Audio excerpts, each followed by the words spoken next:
ક્યારેક કુદરતનો માર તો ક્યારેક માનવ સર્જિત આફતોનો માર અને હવે સુપ્રીમ કોર્ટના નિર્ણયથી ઉઠ્યો અરવલ્લી બચાવનો નાદ। ક્યાં સુધી ચાલશે આવા અત્યાચાર?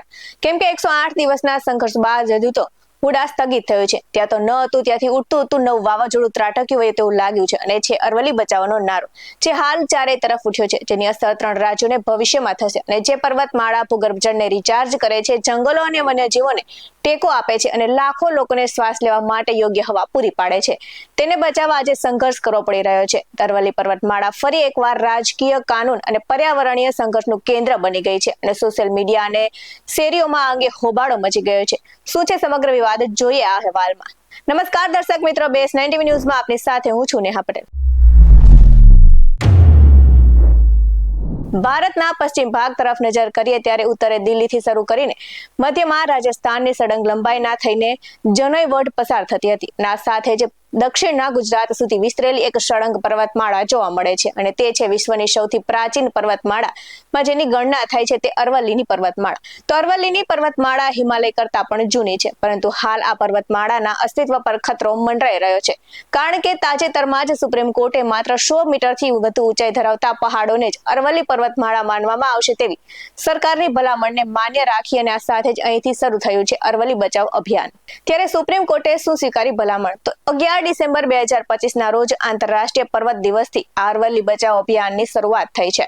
તો હકીકતમાં અરવલ્લી પર્વતની ઊંચાઈની મર્યાદા નક્કી કરવામાં આવ્યા બાદ તેના અસ્તિત્વ પર સંકટ ઊભું થયું છે અને 20 નવેમ્બર 2025 ના રોજ સુપ્રીમ કોર્ટે કેન્દ્ર સરકારની એ ભલામણને સ્વીકારી લીધી છે, જેમાં કહેવામાં આવ્યું છે કે હવે માત્ર 100 મીટરથી વધુ ઊંચાઈ ધરાવતા પહાડને જ અરવલ્લી પર્વત માનવામાં આવશે।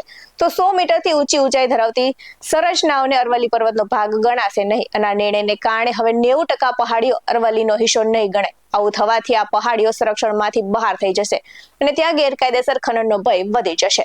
ત્યારે પ્રશ્ન એ થાય કે શું ગુજરાતમાં પણ શરૂ થશે અરવલ્લી બચાવ આંદોલન? તો આ મુદ્દે દેશમાં અરવલ્લીને બચાવવા માટે એક જન આંદોલનના મંડાણ થયા છે અને આ નિર્ણયને લઈને વિરોધ પક્ષ અને સામાજિક સંગઠનોએ ઉગ્ર વિરોધ બોલાવ્યો છે। પૂર્વ મુખ્યપ્રધાન અશોક ગેહલોતે સેવ અરવલ્લી કેમ્પેઇન શરૂ કર્યું છે અને તો કોંગ્રેસના અનેક નેતાઓએ પોતાના સોશિયલ મીડિયાની ડીપી બદલી નાખી છે અને ગેહલોત સરકારના કેબિનેટ મંત્રી રહી ચૂકેલા પ્રતાપસિંહ ખાચરિયાવાસે રવિવારે આ મુદ્દે મૌન સત્યાગ્રહ કરવાની પણ જાહેરાત કરી છે। તો હવે આ આંદોલનની અસર ગુજરાતમાં પણ જોવા મળવાની છે, કારણ કે અરવલ્લી જિલ્લા કોંગ્રેસ પ્રમુખ અરુણ પટેલે આ માટે અપીલ કરી હતી કે તેમણે જણાવ્યું છે કે ખેતી પ્રકૃતિની રક્ષા માટે અરવલ્લીની ગિરિમાળા જરૂરી છે। તો ઉદયપુરમાં વકીલોએ વિરોધ નોંધાવ્યો, કેમ કે અરવલ્લી બચાવો મુહિમને રાજસ્થાન સહિત દેશભરમાં વ્યાપક સમર્થન મળી રહ્યું છે, જેના ભાગરૂપે આજે ઉદયપુરના વકીલોએ રસ્તા પર ઉતરીને ઉગ્ર પ્રદર્શન કર્યું હતું અને ઉદયપુર બાર એસોસિએશનના નેજા હેઠળ મોટી સંખ્યામાં એકઠા થયેલા વકીલોએ કલેક્ટર કચેરીનો ઘેરાવો કરીને પોતાનો વિરોધ નોંધાવ્યો હતો।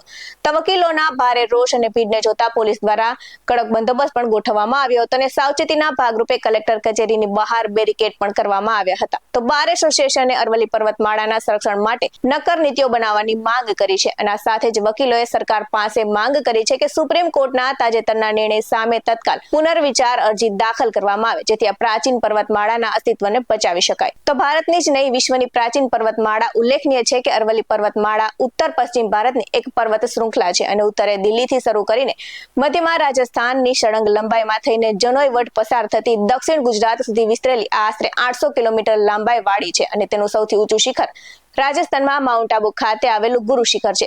તો ગુજરાતમાં તે ઉત્તર ભાગમાં અંબાજી અને તેની આસપાસના વિસ્તારોમાં વિસ્તરેલી છે અને અરવલ્લી ગિરિમાળા ભારતની તો અતિ પ્રાચીન પર્વતમાળા છે જ, પરંતુ દુનિયાની પણ અતિ પ્રાચીન પર્વતમાળા પૈકીની એક ગણાય છે અને તેના 1200 થી 1500 મીટર ઊંચાઈ ધરાવતા શિખરો પૈકી માઉન્ટ આબુ 722 મીટર ઊંચું ગુરુ શિખર આ ગિરિમાળાનું સૌથી ઊંચું શિખર છે। તો અરવલ્લી જિલ્લા કોંગ્રેસ પ્રમુખ અરુણ પટેલે શું અપીલ કરી છે, સાંભળીએ। અરવલ્લીની ગિરિમાળાઓ એ પથ્થરની હારમાળા નથી, તે ખેડૂતોનું પાણી અને પાક બચાવવાની હારમાળા છે। અરવલ્લી જિલ્લાની અંદર આવેલી હારમાળાઓને કે જે 100 મીટરની ઓછી હોય તેને અરવલ્લીની હારમાળામાં ગણાય નહીં અને તેની મંજૂરી ખનન માટે અને બીજા ઉપયોગ માટે આપી શકવાની વાત જ્યારે ચાલી રહી છે, ત્યારે અરવલ્લી જિલ્લાના પ્રજાજનો, પ્રકૃતિ પ્રેમીઓ, ખેડૂતો અને આદિવાસી પ્રજા સાથે ખૂબ અન્યાય થઈ રહ્યો હોય એવું લાગી રહ્યું છે। ત્યારે પ્રકૃતિ પ્રેમીઓ અને સૌ સાથે મળી આગામી સમયની અંદર અરવલ્લી બચાવનું એક અભિયાન શરૂ કરવામાં આવશે। અરવલ્લી હારમાળાઓને કારણે અરવલ્લી જિલ્લામાં સુપ્રસિદ્ધ યાત્રાધામ શામળાજી સહિત ઘણા બધા યાત્રાધામો પણ આવેલા છે. એનું પણ સામે પ્રશ્નાર્થ ઊભો થશે. સાથે સાથે જે મેસો ડેમ, માજુમ ડેમ અને સાબરમતી નદીઓની અંદર જે વહેતું પાણી એ અરવલ્લીની હારમાળાઓમાંથી આવતું પાણી છે, જેના કારણે પાણીને પણ ખૂબ નુકસાન થવાનું છે, ખેડૂતોના પાકને પણ નુકસાન થવાનું છે. ત્યારે આવો આપણે સૌ સાથે મળી અરવલ્લી બચાવો અભિયાનની અંદર જોડાઈએ અને જો આ અભિયાન અરવલ્લી બચાવોની અંદર જો સરકાર વહેલી તકે નિર્ણય નહીં લે તો આગામી સમયમાં સૌ સાથે મળી અને અભિયાનને ઉગ્ર બનાવવામાં આવશે, એમાં કોઈ શંકાને સ્થાન નથી. આવા જ વધુ અહેવાલ સાથે ફરી મળતા રહીશું. તમે અમારી યુટ્યુબ ચેનલને સબસ્ક્રાઇબ કરવાનું અને ફેસબુક અને ઇન્સ્ટાગ્રામ પર ફોલો કરવાનું ભૂલશો નહીં. બાકી નવી અપડેટ્સ મેળવવા માટે આપ જોતા રહો BS9 TV ન્યૂઝ. નમસ્કાર.